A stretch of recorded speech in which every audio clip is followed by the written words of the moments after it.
Saudara-saudara, kita akan belajar lagi sedikit tentang bidat-bidat menurut ajaran Gereja Katolik. Bidat sudah menjadi keprihatinan komunitas-komunitas Kristen selambat-lambatnya sejak surat Petrus kedua yang ditulis. Surat ini berisi peringatan kepada umat Kristen untuk mewaspadai guru-guru palsu yang hendak memasukkan ajaran-ajaran sesat yang membinasakan. 2 Petrus 2:1. Selama 2-3 abad pertama sejarah gereja, bidat dan skisma tidak dibedakan secara jelas.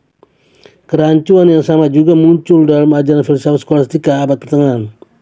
Sekarang ini bidat dipahami sebagai penyangkalan terhadap kebenaran wahyu yang diajarkan gereja.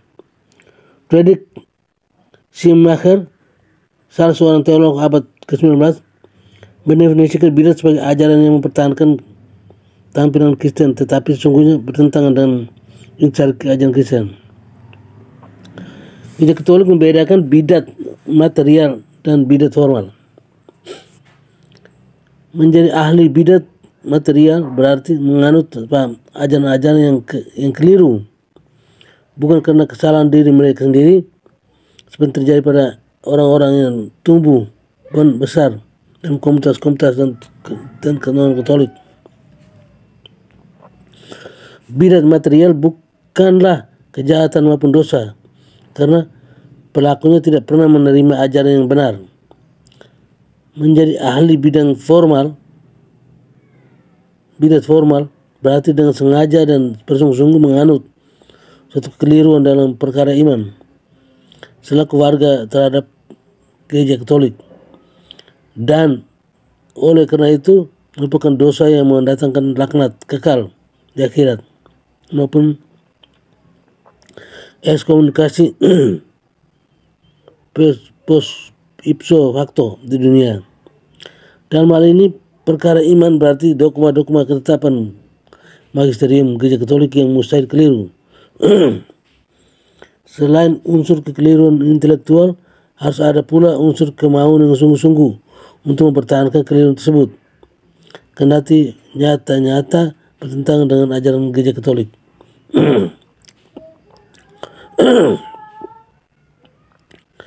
Sejumlah gereja Protestan juga memakai konsep yang sama dalam menghadapi orang-orang pribadi maupun kelompok-kelompok yang mereka pandang sebagai ahli bidat. Akan tetapi, ketiadaan otoritas doktrinal terpusat dalam rumpun besar Kristen Protestan memunculkan ketidakseragaman pandangan perihal sesat. Tidak hanya suatu ajaran, gereja Ortodoks Timur pun hanya membidatkan suatu ajaran secara resmi dalam konsili ekumenis, dan sekarang ini hanya mengakui 3 konsili terdahulu sebagai konsili-konsili yang bersifat ekumene.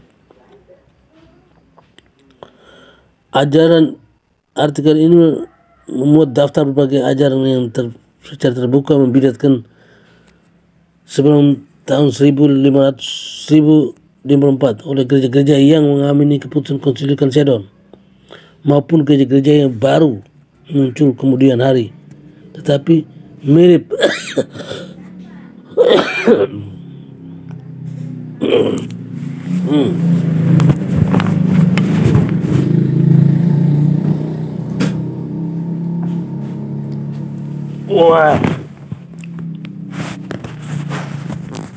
apa yang pernah muncul kemudian.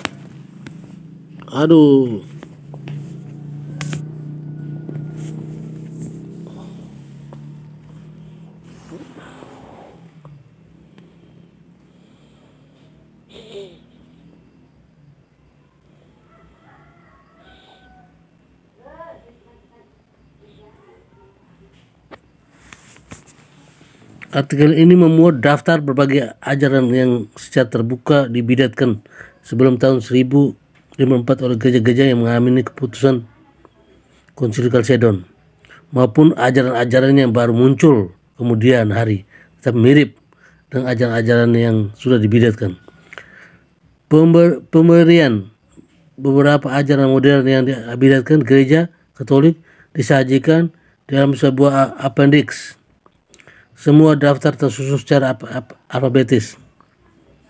Bidat zaman gereja perdana. Dari generasi ke generasi, ortodoks dan bidat dicermati di dalam bingkai pemahaman ortodoks sebagai rantai pewarisan tradisi yang asli. Seiring bergulirnya waktu, pandangan semacam ini dianggap tidak lagi memadai. Definisi ortodoksi selanjutnya ditautkan dengan wewenang dan wibawa gereja Roma yang kian menanjak.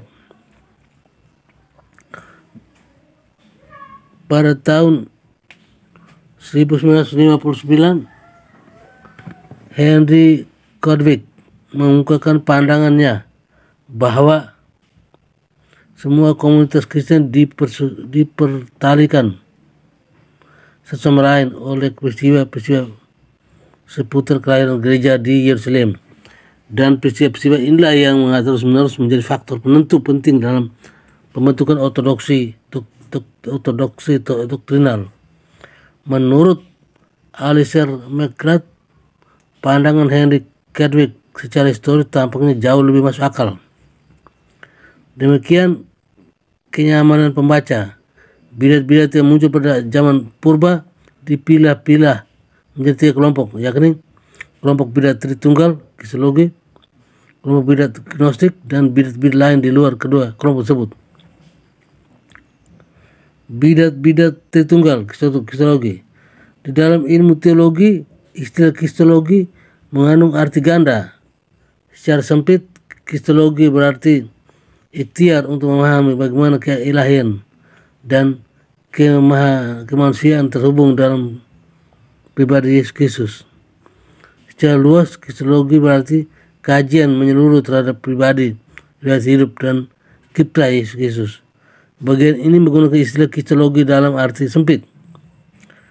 Ajaran ortodoks tentang Tritunggal sebagaimana diajarkan dan dimufakati secara resmi di Konstantinopel pada tahun 381.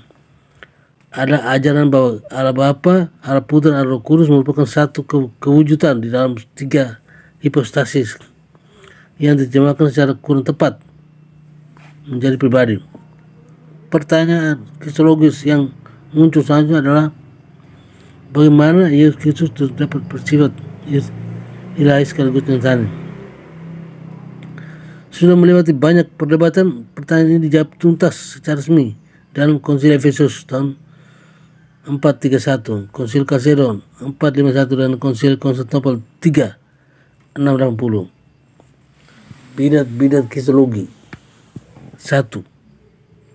Adopsianisme, keyakinan bahwa Yesus terlahir sebagai manusia biasa, hidup sebagai insan berakhlak sempurna, barulah kemudian hari diangkat menjadi putra Allah dengan turunnya Roh Kudus ke atas dirinya.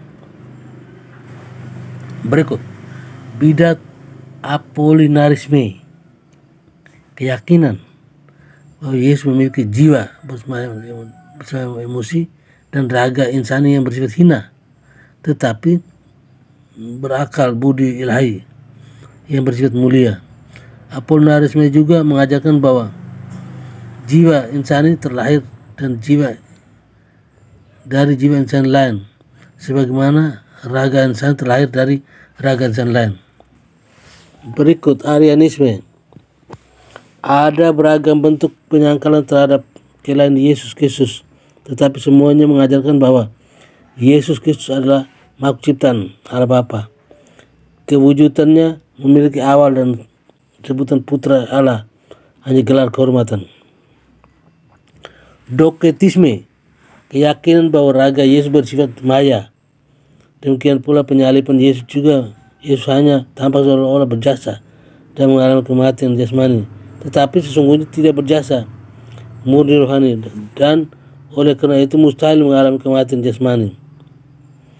Golongan Arab sempadan Kristen meyakini bahwa jiwa ikut binasa bersama raga dan kedua-duanya akan dibangkitkan pada hari penghakiman. Golongan Lucifer sempadan Kristen di Sardinia yang bersikap anti-Arianisme secara berlebihan Golongan Makedonius atau golongan pneumatika, orang-orang yang merangi Roh Kudus.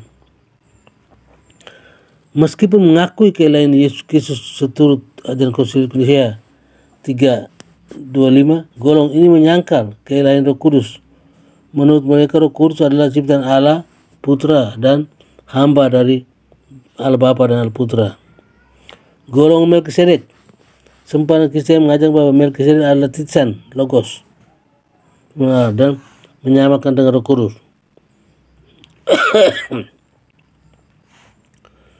Kolidiarianisme, keyakinan bahwa Tritunggal terdiri dari Allah Bapa, Allah Putra dan Bunda Maria, dan bahwa Allah Putra adalah buah perkawinan Allah Bapa dan Bunda Maria.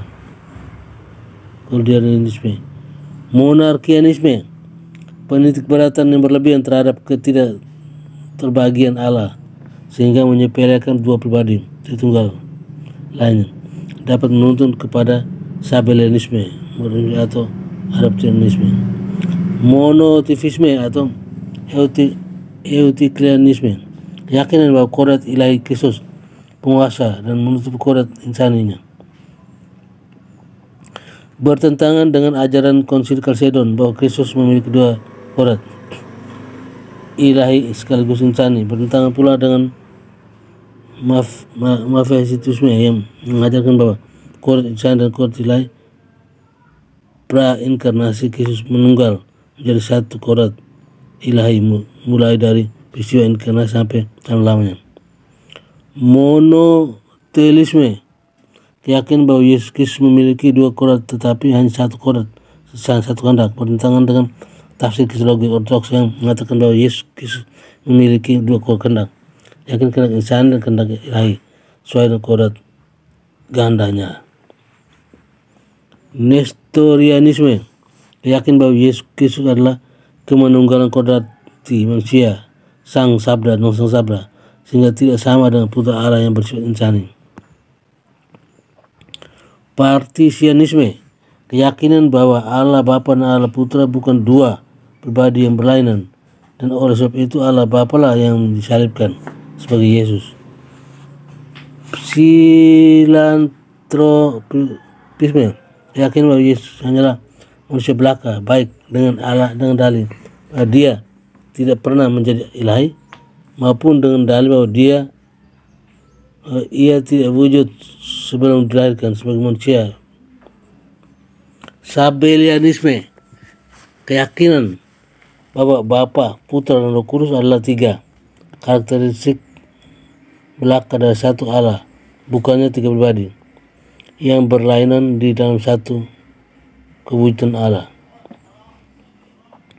Triteisme, keyakinan bahwa Allah Bapa, Allah Putra dan Allah Roh Kudus ada tiga perwujudan yang berlainan dan berdiri sendiri-sendiri, bukannya tiga pribadi dari satu kewujudan dan satu hakikat. Oke, sekian dan terima kasih.